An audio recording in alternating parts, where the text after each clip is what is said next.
I just got back from an amazing trip through 5 countries in Western Europe to see some Christmas markets.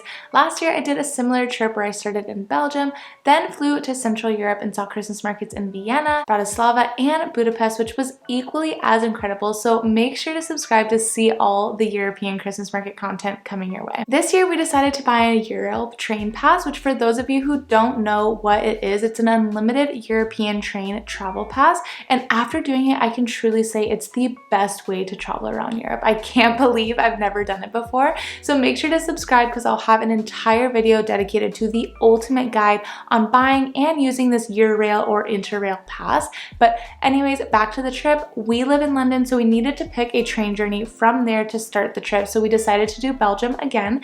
I loved it so much last year, so we went back again this year. This time we stayed in Brussels and did a day trip to both Bruges and Antwerp. Bruges is an absolute must on any Belgium itinerary, but I did an entire video on Bruges last year, so check out that video if you want info on Bruges. Today I'm going to focus on the top things to do in Brussels and a day trip to Antwerp. I'm going to be completely honest with you, Brussels is not one of the best cities in Europe. There isn't a ton to do, but it's a great hub to stay and take trains for day trips from here. In my opinion, Brussels has 2 absolute must-see attractions. The others I'll mention are just if you have time. The first must-see attraction is Grand Place. Oh my god, this might be the most beautiful European square I've ever laid eyes on. I'm not even joking. All 4 sides of the square have the most intricately detailed buildings. You could just stand in the middle and stare at each side for hours and find new details you didn't spot before. The next must-see spot is the Royal Gallery of St. Hubert, which is this gorgeous covered market. So it's nice to take a stroll here just for the vibes, do a little shopping if you want, but mostly hit the chocolate stores. They have every main Belgium chocolate shop in this market, so you could pick one and go all out, or try a few pieces from each one and continue making your way all the way down the market. If you're only going to pick one chocolate shop, I highly recommend Newhouse. It's incredible, and make sure to try their praline chocolate.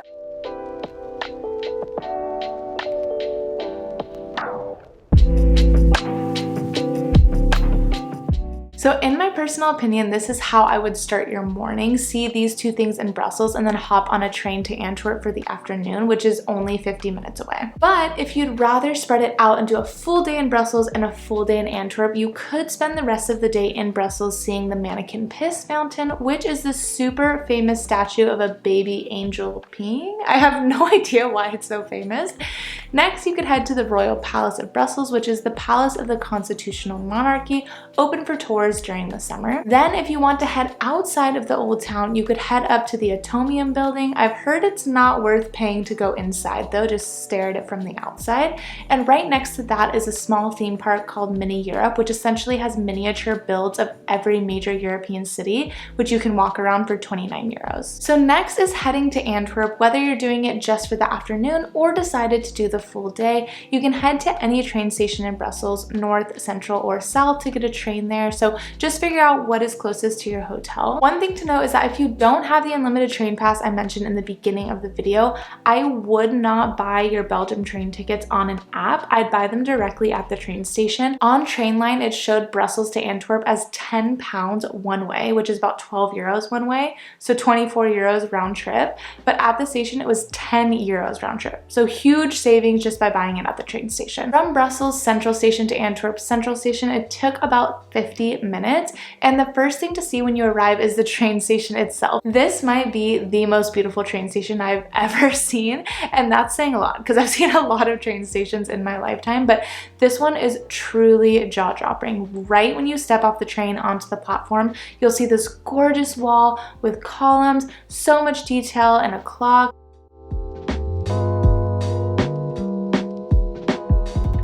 Then you walk through that wall towards the exit, and then you're in this covered entryway that is just stunning on all 4 sides.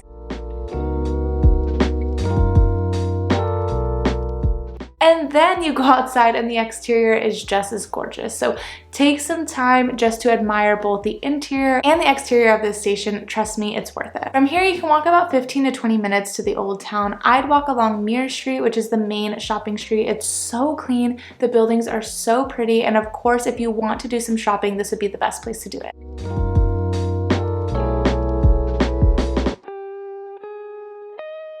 Mere Street will end right in the heart of Old Town, so first head to Cathedral of Our Lady, which is a beautiful church inside a nice square.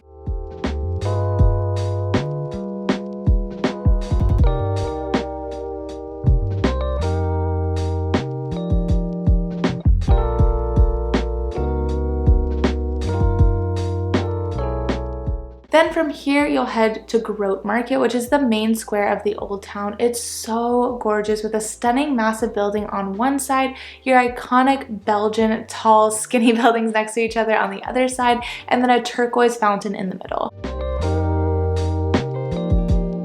From this main square, I'd spend some time exploring all the alleyways and small streets that kind of stem from here because there are so many chocolate shops, restaurants, and just shops in general to explore. We basically just saw those two main squares and then spent some time walking down all of the alleyways of the Old Town. Like I just mentioned, we got lunch, we tried some spots for Belgian beer, and then headed back to Brussels. But if you have a full day to spend here and want more suggestions, you can head north out of the Old Town to see St. Paul's Church, which is a Gothic church with a Baroque tower that houses works by Antwerp painters Rubens and Van Dyck. If those painters do interest you, there's also Rubens' house, which is near the train station, and it's a museum that has many works of art by Rubens. If not, keep heading north past St. Paul's Church to MAS Museum, which is free to enter, and you can head up to the free rooftop terrace to see all of Antwerp down below. I personally preferred Antwerp over Brussels. It was just a lot cleaner and nicer in my opinion, but neither city really has a ton to do, so think of both places as more eating and getting lost in alleyways as your things to do rather than this huge checklist of famous landmarks and sights to see. We were there the last week of November, which means we just missed both of their Christmas markets, which open up the first week of December. So if you are there during that time, those are extra things that you can do in each city. We saw them setting up in both cities for the Christmas markets, and they looked like they were going to be so cute. Luckily, Bruges Christmas market opens early, so we were able to visit that one.